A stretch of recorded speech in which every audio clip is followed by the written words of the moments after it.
Di zaman modern seperti sekarang, penyakit kanker merupakan salah satu penyakit paling mematikan. Kanker bertanggung jawab untuk sekitar 25% dari seluruh kematian.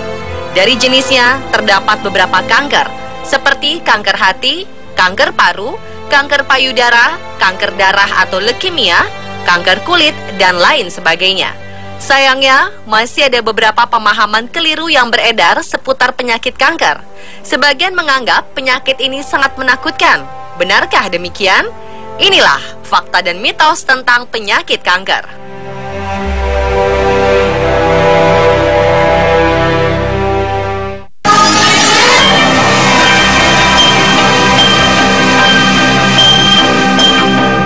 Kanker dikenal sebagai penyakit masyarakat modern. Gaya hidup yang serba instan dan semakin luasnya penggunaan bahan-bahan kimia membuat penyakit kanker menjamur hingga menjelma menjadi salah satu penyakit paling mematikan di dunia. Namun benarkah kanker adalah penyakit era modern? Faktanya, kanker sudah ada sejak lama. Hanya saja pada masa lampau tidak dikenal istilah kanker. Beberapa ilmuwan Mesir dan Yunani pernah mendeskripsikan beberapa penyakit yang ciri-cirinya serupa dengan kanker. Fakta ini semakin diperkuat ketika seorang ilmuwan bernama Michael Binder menemukan kerangka tulang manusia berusia 3.200 tahun yang menderita penyakit kanker. Tulang belulang ini diperkirakan milik seorang pria berusia antara 25 hingga 35 tahun. Dalam tulang tersebut ditemukan bukti metastasis penyakit kanker jinak yang menghinggapi beberapa organ sekaligus. Metastasis adalah proses ketika sel kanker melepaskan diri dari induknya dan menyebar ke organ tubuh lain melalui pembuluh darah. Belum dapat dipastikan bahwa kanker penyebab kematian manusia pemilik kerangka tersebut. Namun jejak kanker pada korban ditemukan di tulang selangka, tulang belikat, tulang leher, lengan, tulang rusuk, dan tulang pinggul.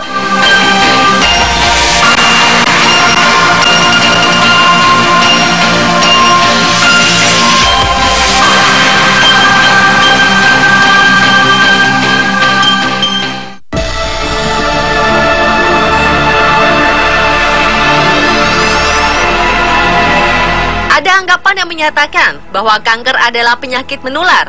Benarkah demikian? Faktanya, anggapan itu salah. Meskipun mematikan, penyakit kanker tidak bersifat menular. Bahkan jika ibu hamil mengidap penyakit kanker, anak yang ada di dalam kandungannya akan aman dan tidak tertular kanker dari ibunya. Kemampuan sel kanker menyebar ke seluruh tubuh penderita kanker sangat cepat dan tidak terkendali. Namun penyebaran ini hanya terjadi dalam tubuh penderita. Kanker tidak bisa berpindah ke tubuh orang lain, sekalipun itu kanker kulit. Jadi, jangan takut jika bersentuhan dengan penderita kanker kulit. Akan tetapi, ada kasus tertentu yang memungkinkan kanker berpindah dari tubuh penderita ke tubuh yang sehat, yaitu dengan transplantasi organ tubuh. Jika organ yang didonorkan mengandung sel kanker, maka besar kemungkinan penerima organ akan menderita penyakit kanker yang sama. Kemungkinan hal ini hanya 2 kasus per 10.000 transplantasi. Tentunya tim medis juga akan memeriksa terlebih dahulu keadaan organ yang akan ditransplantasi sebelum memindahkannya ke tubuh penerima organ.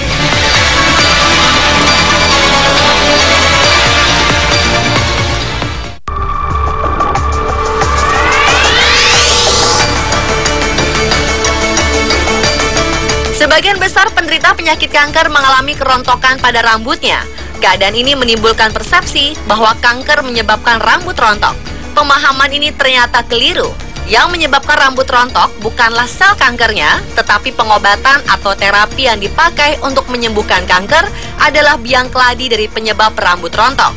Pengobatan kanker yang umum digunakan adalah kemoterapi. Tujuannya adalah untuk memodifikasi sel-sel kanker sehingga tidak lagi tumbuh tak terkendali.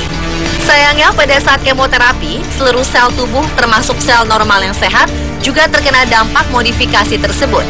Ketika kemoterapi, sel rambut juga termodifikasi sehingga membuatnya menjadi rontok. Namun sel rambut tidak seperti sel kanker yang akan mati jika sudah dimodifikasi oleh kemoterapi. Setelah kemoterapi selesai, sel rambut akan memulihkan diri seperti sebelumnya. Rambut penderita kanker akan kembali tumbuh pada minggu ke-4 hingga ke-6 setelah sesi kemoterapi berakhir.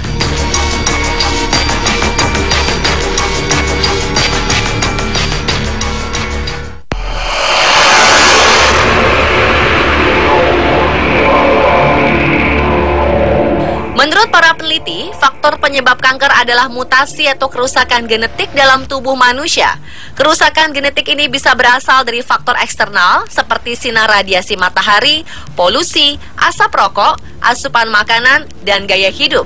Selain faktor eksternal, kerusakan genetik juga bisa didapat dari pewarisan gen yang rusak sejak lahir. Tidak semua kanker bersifat mewariskan. Berdasarkan penelitian yang melibatkan 8 juta orang beserta orang tuanya, ada beberapa jenis kanker yang dapat diturunkan dari orang tuanya kepada anaknya.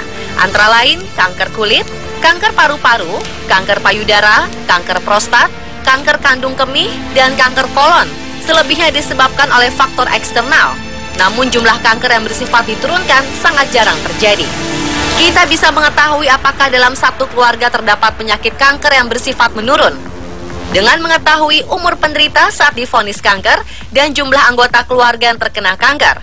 Kanker umumnya ditemukan pada usia di atas 60 tahun, karena pada umur tersebut akumulasi paparan lingkungan dan metabolisme radikal bebas sudah bertumpuk dan menimbulkan kerusakan gen. Jika dalam keluarga besar ditemukan beberapa anggota keluarga yang terdiagnosa kanker di bawah usia 50 tahun, maka ada kemungkinan dalam keluarga tersebut terdapat pewarisan gen yang sudah rusak.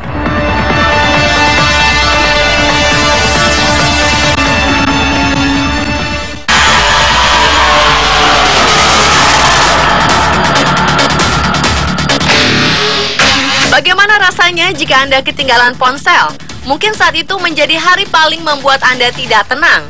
Zaman sekarang, ponsel menjadi salah satu barang yang tidak pernah jauh dari manusia. Setiap saat, dimanapun, ponsel selalu setia di tangan pemiliknya.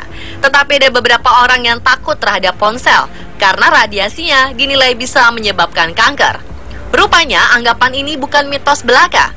Tanpa sadar, kedekatan kita terhadap ponsel juga bisa membahayakan diri kita. Sebuah panel ilmuwan terkemuka mengungkapkan radiasi telepon seluler bisa menjadi agen penyebab kanker otak.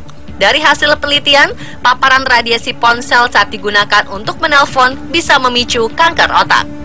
Dampak radiasi ponsel ini memang bersifat jangka panjang, karena tidak secara langsung merusak DNA dalam tubuh kita. Tetapi ada baiknya kita mengurangi peluang paparan radiasi tersebut masuk ke dalam otak kita. Gunakan headset pada saat menelpon. Jika tidur, jangan gunakan ponsel sebagai alarm untuk membangunkan tidur. Jauhkan ponsel dari kepala Anda, atau lebih baik menonaktifkan ponsel selama kita tidur agar tidur kita lebih berkualitas.